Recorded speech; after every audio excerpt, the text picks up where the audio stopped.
The world is changing at a fantastic pace. There are inherent challenges in that from a process perspective and a competitive perspective that we need to be able to react to. We're not just software designers, we're top-notch visual designers, deep thinking interaction designers, fantastic content people, researchers who have an intuitive understanding of spaces. And I think about all those different disciplines that are involved in making the user experience process work. World Usability Day is an international event. It's been held since 2005. Last year, in 2011, there were over 60 events in 40 countries. We work in all different industries and we work in all different companies, but oftentimes the methodologies and the problems that we're trying to solve are similar. And how we need to transform what we do to be leaner, faster, more iterative, and more accountable in terms of what our delivery actually is. Adapt or die. Speed at which things are changing all around us.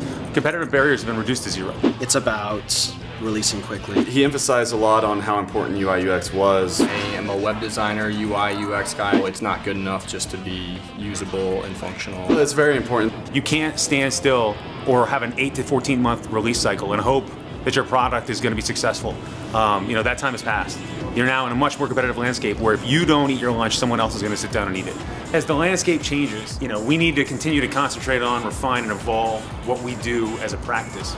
Focus on the experience and the emotional experience. Even if you have a great user interface, if you're still missing that experience and what your product relates to, it's given me good insight on that. All the things I thought were good, I guess, is the context part and not so much focusing on the technology part. So when we talk about things like mobile first, we talk about things like lean, we talk about rethinking process and evolving process.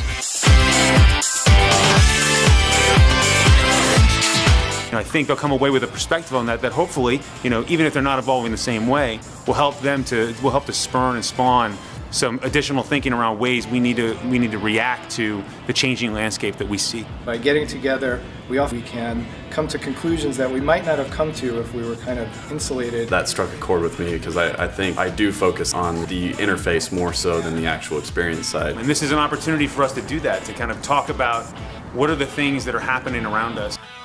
Customers are also increasingly expecting more value from providers. So it's not just enough to allow someone to send a payment. Right? I mean, that's great, but increasingly people expect very big things from their providers because they've gotten used to a universe that's defined by a very simple phone experience that does a lot of the heavy lifting for them. And so I think that makes a lot of sense. It requires a lot more effort from us in terms of defining how things need to work. How do those impact what we do, from a solution and delivery perspective, and also from a how we do it, a practice perspective? And how can we continue to evolve that stuff? There's always good information coming from these meetups, and I try and capitalize on what I can. This is an important opportunity, not just to recognize Usability Day, but to facilitate and foster those kinds of discussions. I mean, from my perspective, that's the really big emphasis of what we're doing here now.